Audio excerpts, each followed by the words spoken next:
Wesh.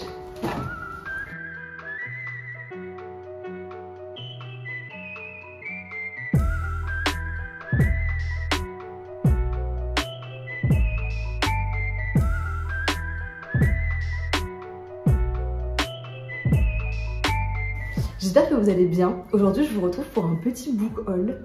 C'est un type de vidéo que j'avais pas du tout prévu de faire forcément sur ma chaîne à la base, mais en fait là, je suis allée 2 fois à Paris déjà depuis le début du mois de mars. Notamment une fois où on a vraiment fait des razzias en librairie. Et du coup, je me disais que ça pouvait être cool de vous présenter un peu ce que j'ai acheté parce que comment dire, c'est pas pour exposer ma fortune et tout ce que je suis en capacité d'acheter en livre ou je sais pas quoi, pour vous montrer un peu ce que j'ai en projet de lire, ce que j'ai envie de lire en ce moment. Et je trouve que voilà, ces achats ils reflètent un petit peu mon état d'esprit global d'envie de lecture pour les prochaines semaines. Donc je trouvais sympa de vous le présenter. Donc je vous propose qu'on attaque tout de suite. Alors je vais tout prendre sur mes genoux. Je sais pas, je vais faire dérouler dans l'ordre que ça vient. Donc c'est pas dans l'ordre d'achat. On a fait plusieurs librairies, donc il y a du neuf et de l'occasion. On est notamment allé au Dilettante, une grosse librairie d'occasion là que moi j'ai vraiment beaucoup aimé. J'ai trouvé plusieurs trucs assez chouettes que j'avais envie de lire depuis un moment. On est aussi allé à la librairie Gallimard, à la Petite Égypte et dans d'autres librairies dont j'ai oublié le nom. Et il y a un des achats, mais je vous le préciserai, que j'ai acheté à l'occasion d'un week-end de formation de l'organisation politique dont je fais partie. Donc, le premier roman que j'ai acheté, donc un très court roman aux éditions L'Imaginaire, c'est Au cœur des ténèbres de Joseph Conrad. Donc, c'est un auteur que j'ai envie de découvrir depuis un moment et précisément avec ce bouquin-là. Mais il faut savoir que j'adore pas trop commander des livres sur internet. J'aime vraiment ce truc de trouver les livres en librairie et tout, et même commander auprès de ma librairie habituelle. C'est un truc que je fais, ça m'arrive de faire quand même quand c'est vraiment un besoin imminent de lecture et tout. Mais sinon c'est un truc que je fais quand même pas trop. Et donc celui-là en fait il était jusqu'à présent jamais dans ma librairie dans laquelle je vais d'habitude. Et donc j'attendais de le croiser au hasard des rayons. Et donc j'ai fini par le croiser dans une librairie parisienne. Je sais vraiment pas grand chose sur ce texte. Il me semble que c'est un récit de voyage en bateau. Donc c'est une thématique que j'aime bien et que ça a notamment inspiré le film Apocalypse Now. On transposait la question de la guerre du Vietnam, film dans lequel justement on suit un peu un bateau. Ouais, j'ai pas envie de vous en dire plus parce que j'ai pas envie de vous spoiler le film si vous l'avez pas vu. Mais donc j'ai beaucoup aimé le film et j'avais envie donc de lire ce roman. Ensuite, alors là c'est pas pour moi, c'est un bouquin que j'ai acheté à mon mec parce qu'il avait envie de le lire et je sais pas, j'ai l'impression que c'est quand même un peu, ça fait un peu remonter aux origines du roman, enfin du récit. C'est Gilgamesh ou Gilgamesh, je sais pas pourquoi j'ai un doute. Donc voilà, traduit par André Markovitch. En fait, nous on a quand même pour objectif dans notre vie, il faut le savoir, d'avoir lu absolument toutes les traductions de Markovitch. Donc voilà, j'ai pas grand chose à en dire de plus vu que c'est pas quelque chose que j'ai acheté pour moi, mais c'est plutôt un cadeau. Donc voilà, si vous l'avez lu, moi je pense que c'est aussi un texte quand même que je lirai, donc je suis curieuse de savoir ce que vous en avez pensé.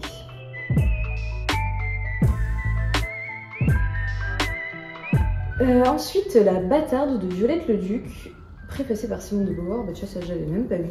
Donc pareil, Violette Leduc, c'est une autrice que je ne connais pas, que je n'ai jamais lue. Il me semble qu'elle est quand même en train de revenir un petit peu sur le devant de la scène là ces dernières années.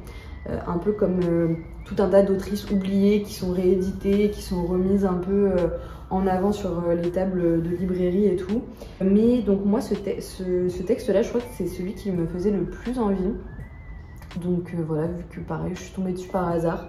Mais pareil, en fait, je me rends compte que j'aurais peut-être pas tant de choses que ça à vous dire sur les bouquins. Je sais que j'avais offert un de ces livres à ma grand-mère il y a un an ou deux, un an je pense. Et elle avait pas du tout aimé. Je crois qu'elle avait même abandonné la lecture. Je crois que c'était Ravage que je lui avais offert.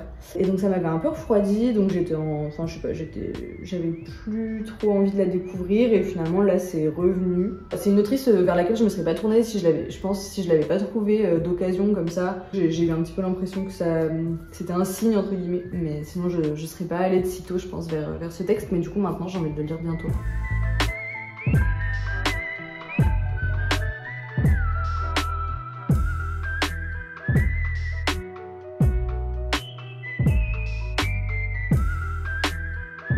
Bon, alors là on va arriver sur des livres dont j'ai un peu plus de choses à vous dire. Les Manigances, journal d'une égoïste de Elsa Triolet. Donc ça c'est un texte que j'ai vraiment hyper envie de découvrir. Si vous n'avez pas vu ma vidéo sur Elsa Triolet, je vous invite à aller la voir. C'est une autrice que j'affectionne énormément et je trouve qu'il y a un grand talent pour notamment l'introspection. Et donc c'est un petit peu ce que j'espère trouver dans ce journal. Enfin, je sais pas le titre, mais comme tous les titres d'Elsa Triolet, il l'appelle vraiment. Il faut savoir qu'en fait les livres d'Elsa Triolet, ils sont malheureusement très peu édité en ce moment, notamment elle a une trilogie qui s'appelle L'âge de Nylon et dont en fait on peut trouver que 2 tomes de cette trilogie, donc Rosa Crédit et L'âme, et le 3e n'est disponible nulle part. Et donc voilà, c'est vrai que quand dans l'occasion ou dans une librairie particulière je tombe sur un de ces romans que je sais être difficilement trouvable, je me jette un petit peu dessus parce que j'ai pas envie de rater l'occasion tout simplement. Il faut savoir aussi que j'aime vraiment beaucoup le format journaux intimes, justement pour, j'en parle souvent, mais pour toute la dimension psychologique je pense qu'ils offrent à voir un peu ces choses là sur lesquelles on n'ose pas du tout mettre les mots nous-mêmes parce que c'est hyper intime et ça met en lumière plein de contradictions. Et donc voilà, comme Elsa Triolet, je trouve que c'est une femme vraiment très intéressante. Je suis curieuse de découvrir ça. Alors c'est pas il y a une dimension autobiographique dans tous les romans d'Elsa Triolet et je pense dans énormément de romans en général, mais c'est pas non plus un journal, c'est pas un journal autobiographique, genre c'est pas son journal, mais je crois qu'elle s'est quand même beaucoup inspirée de son propre journal pour l'écrire. Donc là on reste dans la thématique des journaux et je vais vous parler de Que les étoiles contemplent mes larmes de Mary Shelley. Journal d'affliction celui-là, et non pas d'une égoïste. Alors c'est hyper marrant parce qu'en fait il y a, je sais pas, quelques semaines, il y a la cicatrice littéraire qui a sorti justement une vidéo book haul dans lequel donc elle présentait notamment un peu des cadeaux et tout, et elle parlait de ce bouquin. Et en fait quand je regardais sa vidéo, il y avait mon mec à côté et je lui ai dit non mais ce livre j'ai vraiment trop envie de le lire mais je l'ai jamais vu en librairie, ça a l'air trop bien, ça a l'air hyper touchant. En fait c'est donc je lui ai expliqué un petit peu ce que c'était quoi, qu'il me semblait que c'était un journal que Mary Shelley elle avait écrit principalement à la suite de la perte de son mari avec qui elle a eu en fait elle a eu peu le temps de vivre parce qu'il est mort assez jeune. Mary Shelley, pour ceux qui ne seraient pas au courant, c'est l'autrice de Frankenstein. Et donc j'ai dit ça, donc je lui ai dit voilà que en voyant la vidéo de la cicatrice littéraire que vraiment j'avais trop envie de le lire et tout. Et donc au détour d'une librairie, il est tombé dessus. Moi je l'avais pas, moi je suis passée complètement à côté, mais lui il est tombé dessus et il m'a fait la petite surprise de me l'acheter en scred et de me l'offrir à la sortie de la librairie. Et vraiment j'étais super contente. J'ai juste encore une fois le titre, mais Que les étoiles contemplent mes larmes. Je sais pas, pour moi c'est bon, c'est déjà c'est déjà la porte ouverte à un coup de cœur. Donc voilà, en plus c'est vraiment vraiment un bel objet, je trouve. Je suis contente de l'avoir dans ma librairie, dans ma bibliothèque. On n'en est pas encore au stade de librairie, y compris à l'intérieur. Enfin, il y a du détail un petit peu sur la mise en page. Ça a l'air d'être un peu quand même contextualisé et tout parce que je crois qu'il y a pas mal de notes de bas de page. Enfin, voilà, j'ai hâte de vous en parler davantage quand je l'aurai lu.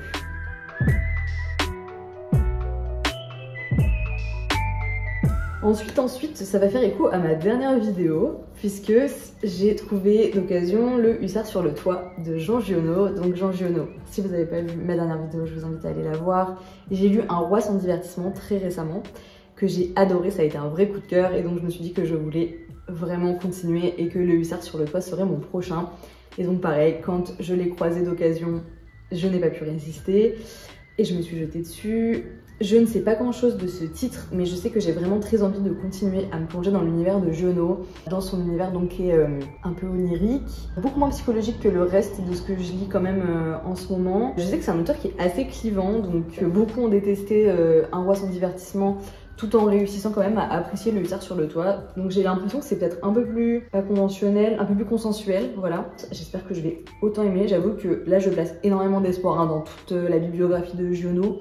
Donc j'ai quand même un peu peur d'être déçue du reste.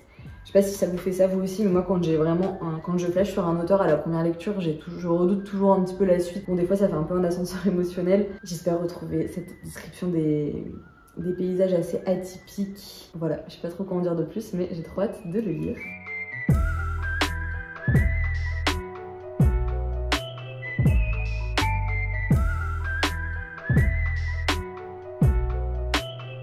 Et donc on arrive au dernier roman de cette petite sélection, c'est Le Canon Fraternité de Chabrol. Donc c'est un énorme pavé, je crois qu'il fait En fait, il est beaucoup plus gros que ce qu'il mériterait de l'être. Enfin, il fait pas 1000 pages, et il est vraiment énorme. Donc c'est un roman sur la commune de Paris dans lequel on va suivre un enfant qui vit en gros dans le coin de Belleville et qui va nous raconter un petit peu l'insurrection, le siège et tout ça. Je commence à en parler là un peu sur Instagram et tout. D'ailleurs, n'hésitez pas à m'y rejoindre si vous voulez m'y suivre un peu plus quotidiennement, mes lectures et tout. Mais donc, j'essaye là de bosser sur une vidéo dans la continuité de ma vidéo Lire la Révolution, qui se concentrerait sur des romans et des récits qui parlent de la commune de Paris. Mais en fait, il faut savoir qu'il y a vraiment très peu de romans, il y a beaucoup de témoignages, mais qui du coup sont quand même, je trouve, très denses, très intenses théoriquement, pas toujours très bien écrits, parce que, enfin, je veux dire, c'est pas ce qu'on attend d'un témoignage. Et donc voilà, je tenais vraiment à trouver un roman et je suis tombée dessus, enfin un camarade me l'a conseillé donc à un événement politique. Et j'ai pas hésité une seconde, du coup je me le suis immédiatement procuré parce que j'ai l'impression que ça pourrait être un peu l'élément clé de cette vidéo, mais vous en saurez plus quand elle sortira. Mais voilà, moi je cherchais aussi vraiment des œuvres de fiction qui essayent d'aller disséquer un peu dans le détail, pas uniquement, si vous voulez, le récit militaire de la commune de Paris, mais aussi le récit un peu social, qu'est-ce qui a été tenté socialement en fait dans cet événement, même si c'était très court, et comment on peut s'en inspirer. Donc c'est vraiment ce que j'espère y trouver. Alors c'est édité chez Gallimard, mais vraiment voilà, quand j'ai fait mes recherches un peu, c'est un titre qui est pas du tout ressorti.